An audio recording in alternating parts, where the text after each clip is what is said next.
yeast. What's the difference? Active dry or rapid rise? Active dry yeast needs to be proofed in a bowl of warm water, a little warm water or a little warm milk at about 110 degrees. If you don't have a kitchen thermometer, that would more or less be the temperature of water that you would bathe a baby in. And then so you'll just put like a cup of warm water or milk.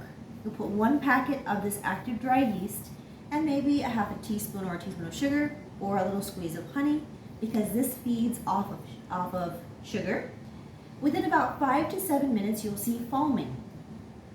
And that will prove to you that this yeast is still alive and healthy, because packaged yeast does expire.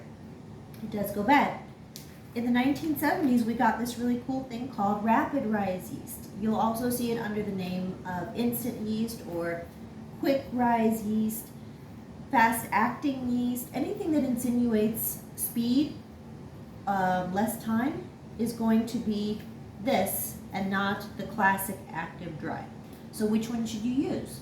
Well, the short answer is you should always use the one that your recipe calls for. And that's because these two yeasts work in different ways.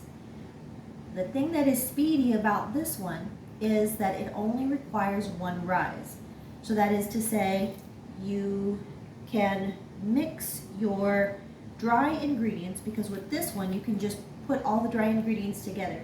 Your yeast, your flour, sugar, salt, and these things, mix it all up together. It does not need to proof. You add your wet ingredients, you knead the dough, it rises, and you're good to go. You can use your dough.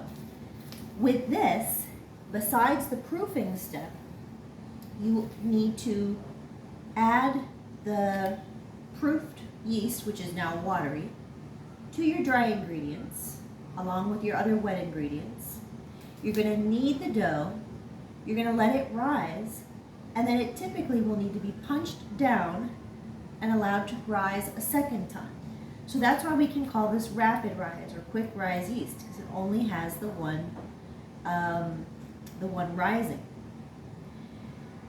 Some people think that they like this one better, not just because of the single rise, but because they don't have to proof it. And I think that this is a mistake, and I'll tell you why. I actually prefer active dry yeast most of the time. I'll tell you why. Is that with both of these, I think it is a good idea to proof your yeast. Both of these can be treated as proofable. So you can add your whatever, half a cup or a cup of water, the packet, a little bit of sugar, give it a few minutes and see if it rises. Why do we want to do that? These packs, each of these little packs is so cheap, and it gets even cheaper if you do what I do and pause it. So you can also buy the active dry in a container like this that just needs to be refrigerated after opening. And so if you bake a lot, it really becomes cheap per teaspoon,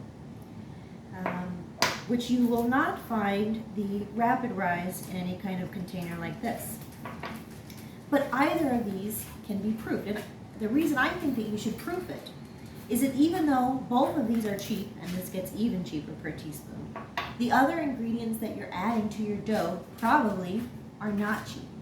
My darling, can you remember how much eggs were the last time that you bought like 12 or 18 eggs?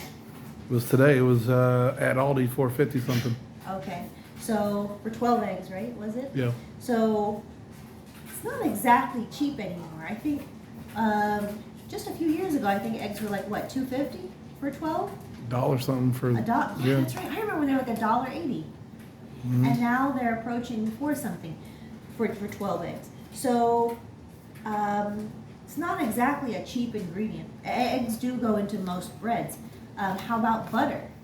Butter is more expensive. Milk, all kinds of dairy, it's going to be more expensive.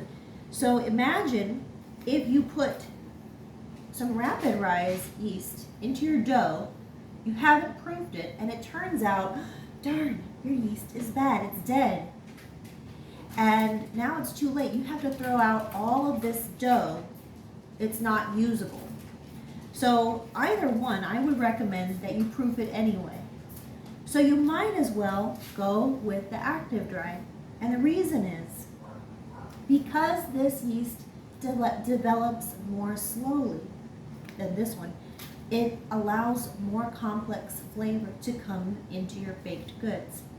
The second rise, what it does to your bread is it just adds to those nuanced flavors. It'll help bring out the naturally occurring, almost like a nutty undertone that you get in homemade bread and old-fashioned breads, which you will still get if you use rapid rise, but you'll get less of it.